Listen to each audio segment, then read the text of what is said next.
Funding for this episode of Qué Pasa NJ with Carlos Medina has been provided by Horizon Blue Cross Blue Shield of New Jersey, the New Jersey Economic Development Authority, Hackensack Meridian Health, the Engineers Labor Employer Cooperative 825, PSENG, ROI, NJ Business Magazine. Welcome back, and happy Hispanic Heritage Month. On this episode of Qué Pasa, we'll hear from Assemblywoman Carmen Theresa Morales, leader and advocate Elisa Charters, and newly appointed Senator George Helmy. They'll share their journeys and the impactful work they're doing for New Jersey, from educating the community to advocacy and public service. Let's get started.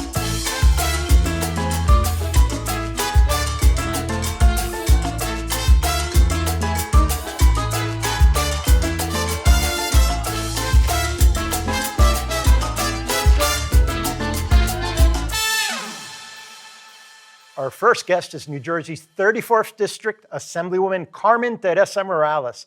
She's the first Puerto Rican Assemblywoman in Essex County and also serves as the Director of Curriculum and Instruction for Essex County Schools of Technology. Bienvenida to Qué Pasa, Assemblywoman. Thank you. So we're in the midst of Hispanic Heritage Month. Can you tell me what being Hispanic means to you, Assemblywoman? Well, number one, I'm an educator at heart. Okay. So for me, when I think about Hispanic Heritage Month, it's really about ensuring that our young people know their history, know that we are celebrating Hispanos and our ancestors who have come before us and have made such a huge contribution to this country. And I'm not talking about our soldiers, that have fought the war to ensure our freedom. That's important, that's critical. But it's also about celebrating our Hispanos, our leaders that have done so much for our communities. So for me, celebrating Hispanic Heritage Month is empowering our youth to not only know their history, but to build on those legacies that so many of our ancestors that have come before us have done. You've had a good year.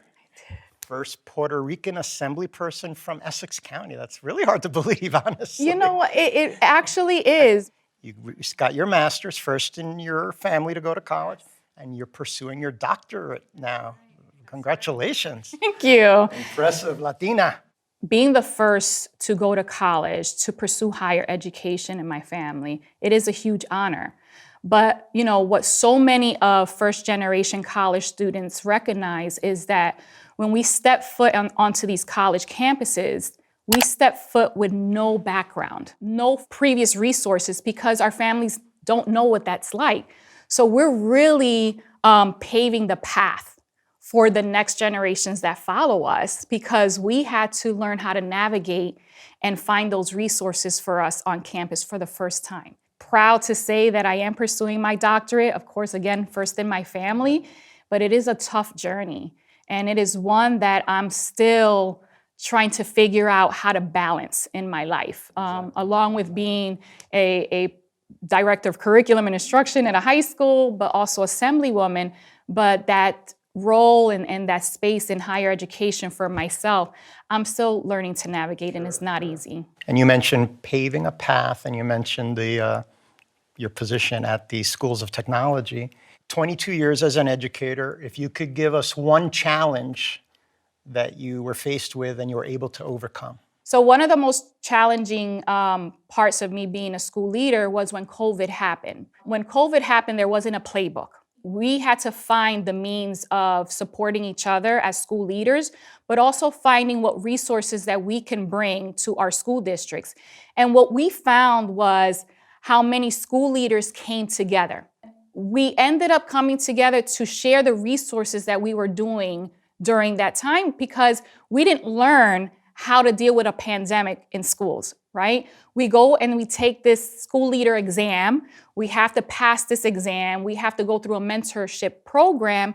But during the mentorship program, they don't speak about pandemics.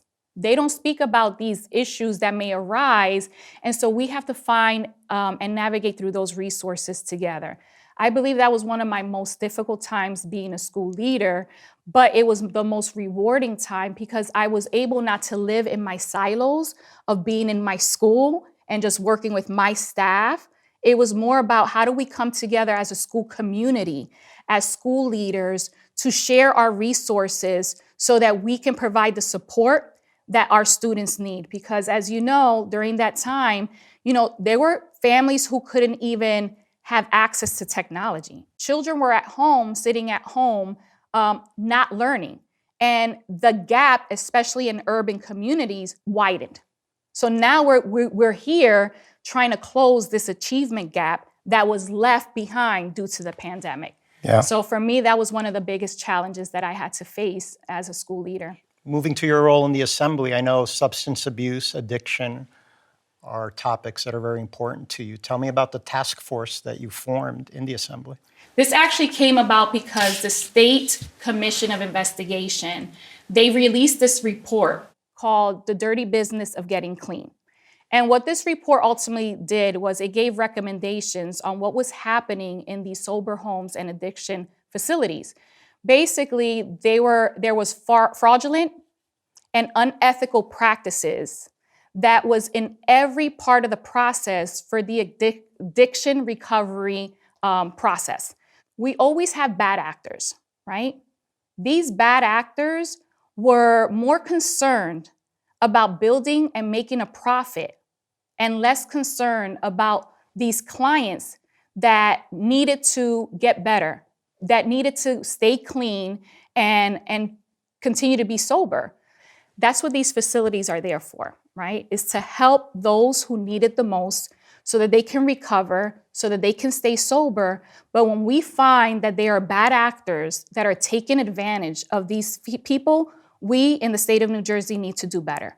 So based on this report, over 10 pieces of legislation came out of these recommendations. And that's really what we're doing, is to do those checks and balances based on these recommendations. Assemblywoman is a Latina role model. You're in education, and you have a second job as an assembly person. What words of wisdom or advice can you tell our Latina viewers who are also juggling multiple jobs, career, family? How are you doing it, and how are you doing it so successfully? Well, coming from a Latino home, right, we know that family is everything. We know that when you have the support of your familia, that anything is possible. And that's what I have. Ultimately, we have to find that support. I'm making it because I find my circle of friends, I find my circle of supporters that will step in when I need to. So if I need to focus on my dissertation, for example, I'll call on my sorority sisters who went through it. So it's about finding your circle and ensuring that you have that support so that you can do the things that you need to do and not feel guilty about it. That's beautiful. Thank you for joining us, and keep doing the great work that you're doing, Assemblywoman. Thank you so much. This was great.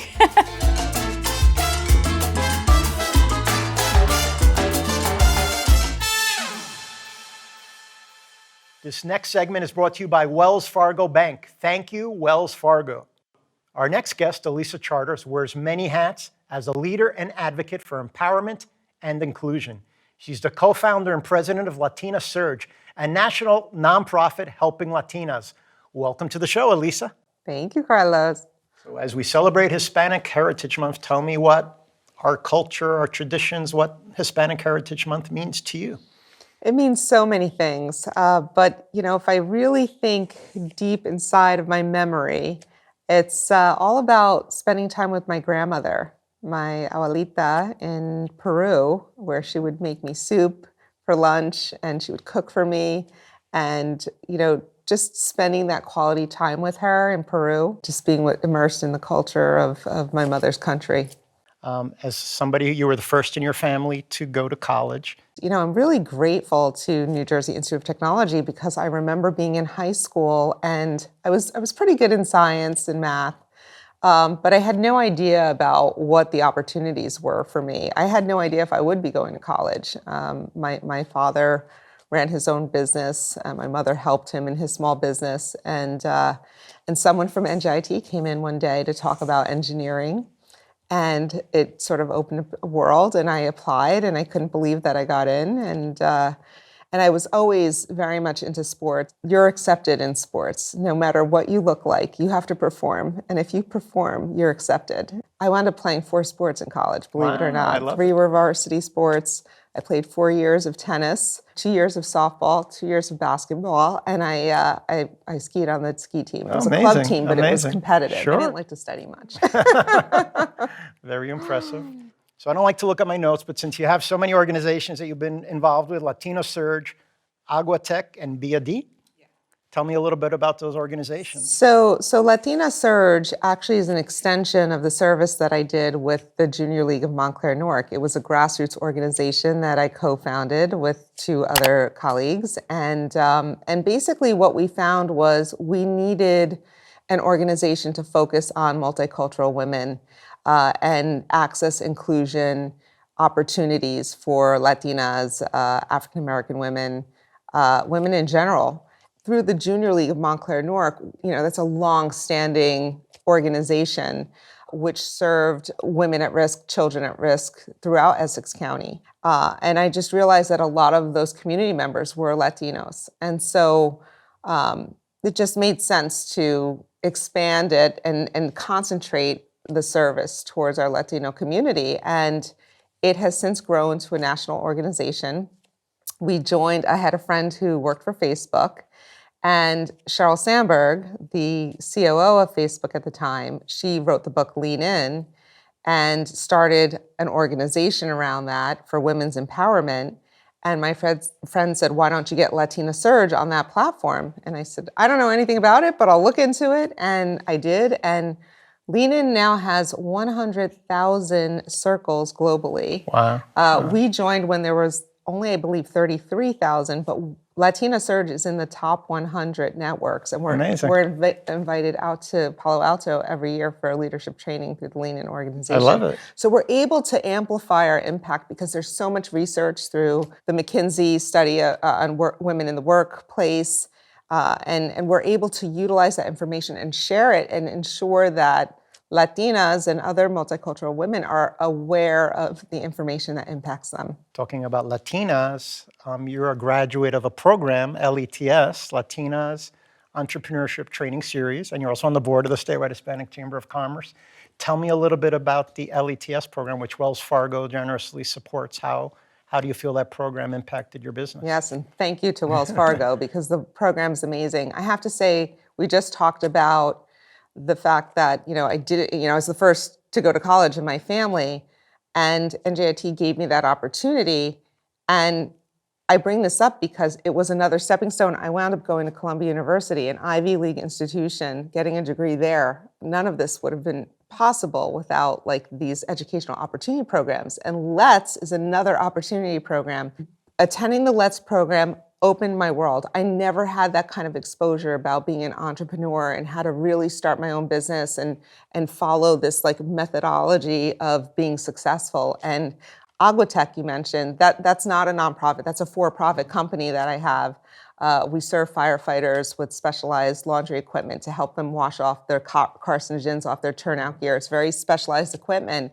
And that company has grown since I've done the LETS program. And it was all because of the skills I learned through the LETS program. They also helped you incubate a new organization, a new company called Juegos. Tell me a little bit about that. I'm really, really excited about Juegos. It's a social scheduling app. If we think about texting, it's actually antiquated.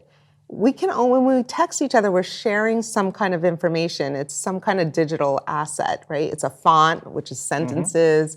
It could be a picture, a video, a link, but we really can't interact with it, right? We can just share it. So we have come up with an innovation where it's a digital asset that you can actually interact with in messaging platforms so that it can cut down on inefficient texting.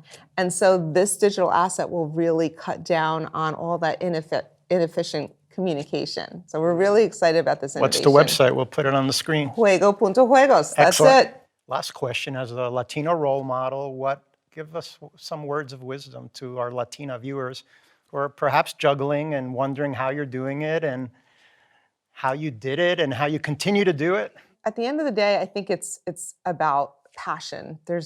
it's probably part of being Latina. I'm very passionate.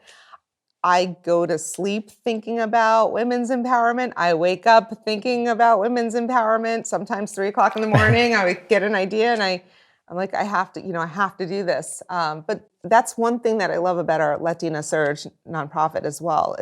We understand that things in people's lives happen. And especially for Latinas, we're juggling so much. So we always give the latitude for people to come in and come out, because someone might be having a child, somebody might have a new career opportunity, someone might be, continuing their education. We have to always think about sort of not feeling guilty about doing it all. We're sort of taught that we should be doing it all, but sometimes you can't do it all. And you have to give yourself that space. Thank you for joining us, and keep empowering, Elisa. Thank you. This last segment was brought to you by Wells Fargo Bank. Thank you for hosting the Small Business segment.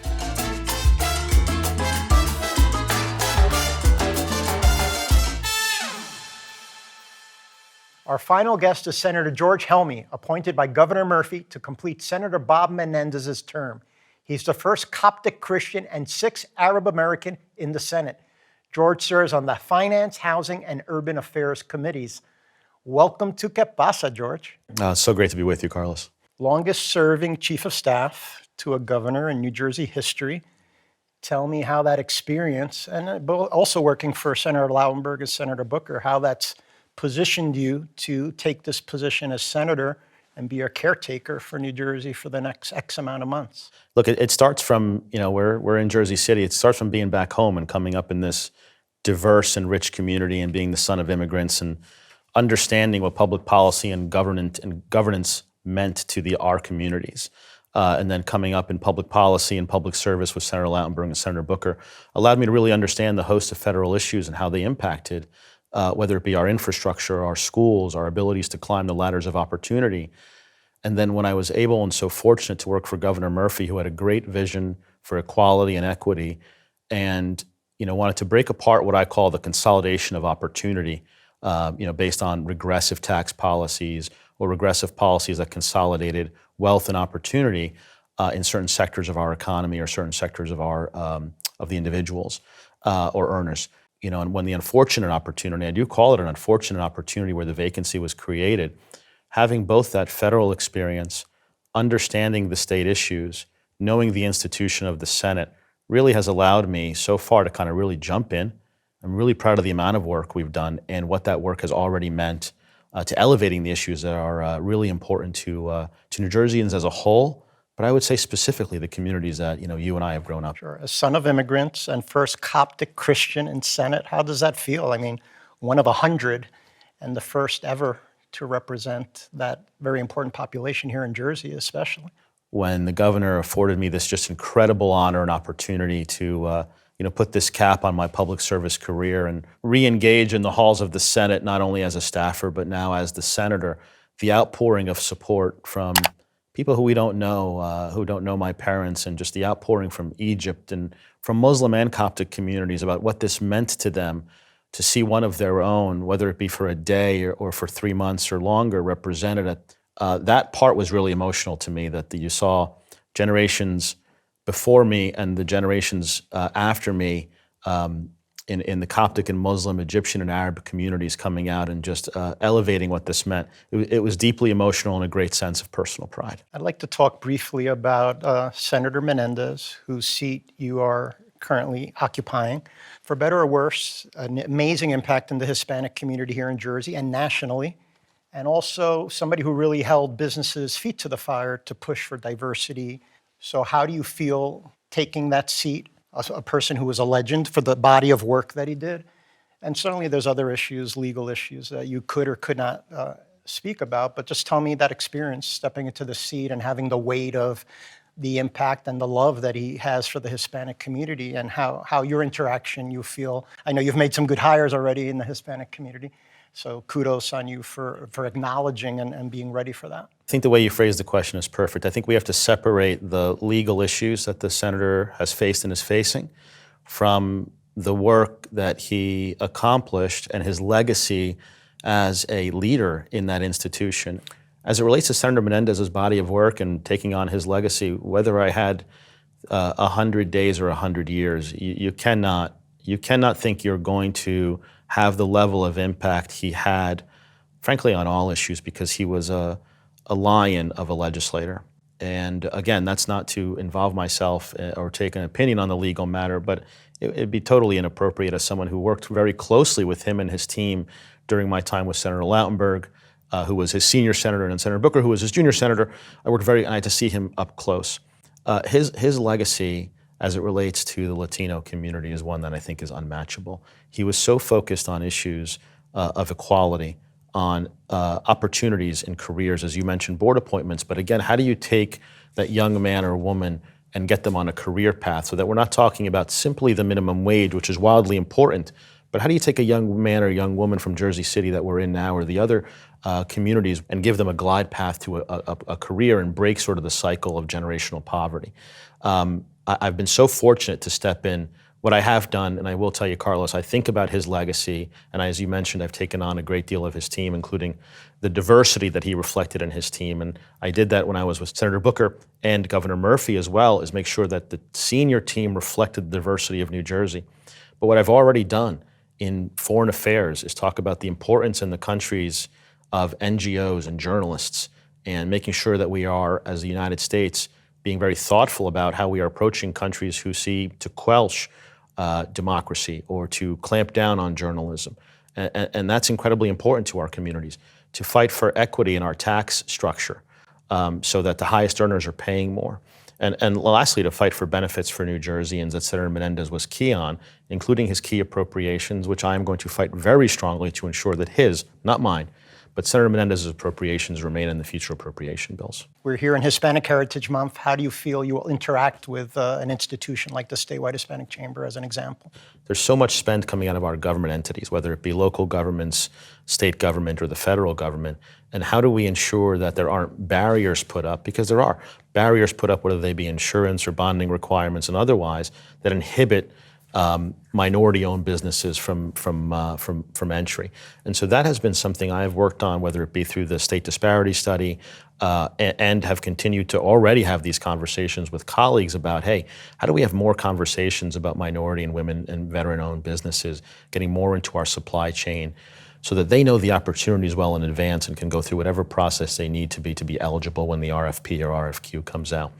You know, we always talk, Carlos, about we are all in the relationship business, whether you are selling supply chains and logistics or you're selling microchips. We are in the relationship business. And I think what you and John and others have done is allow for these relationships to allow for the facilitation of these important conversations, which much of the success that we have seen, at least in the New Jersey, New York area, is attributable to a real focus in the relationships that matter, getting that done. And you just need to be thoughtful and go ahead and implement what you say you have to be able to do. Last question, with us being right here in the midst of Hispanic Heritage Month, any special events planned at the Senate? Do you have any programs you'd like to highlight? From a state's office facility, we're proud of this. We're going to be doing a number of events to highlight the culture, the heritage, and the impact of New Jersey. I'm very big, as you know, on highlighting the impact of members of certain communities on the communities, so that it's not just a historical look back, but these are folks like yourself, Carlos, who are having an impact today. My father likes to talk about leaving our legacy in the ground, and what that means is the seeds that we plant will lead to trees whose shade we'll never sit under, right? It's something like that, and I want to highlight those individuals today who are putting the seeds down that'll be the trees for the next generation. And in the Senate, I don't want to get ahead of myself, but Senator Menendez was usually the prime sponsor of the resolution that honored this. I do see myself continuing his legislative legacy, understanding as an Arab American, I probably won't be the prime, but I do intend on carrying on his legacy, which is very important to New Jersey, by elevating that issue in the Senate. Thank you, Senator. You're making us very proud, and I love hearing how your dad is so proud of you, and you continue to repeat his words. I appreciate that, Carlos. Thank you. Thanks for joining us. Another great episode. Be sure to catch up on all of our episodes on pbs.org and follow us on social media. Remember, Qué Pasa, New Jersey airs on the second Saturday of every month at 9 a.m. on PBS. Nos vemos. Funding for this episode of Qué Pasa NJ with Carlos Medina has been provided by Horizon Blue Cross Blue Shield of New Jersey, the New Jersey Economic Development Authority, Hackensack Meridian Health, the Engineers Labor Employer Cooperative 825, PSENG, ROI, NJ Business Magazine. Thanks to the Statewide Hispanic Chamber of Commerce of New Jersey. Find out more about our familia at shccnj.org. This has been a production of the Modesto Educational Foundation.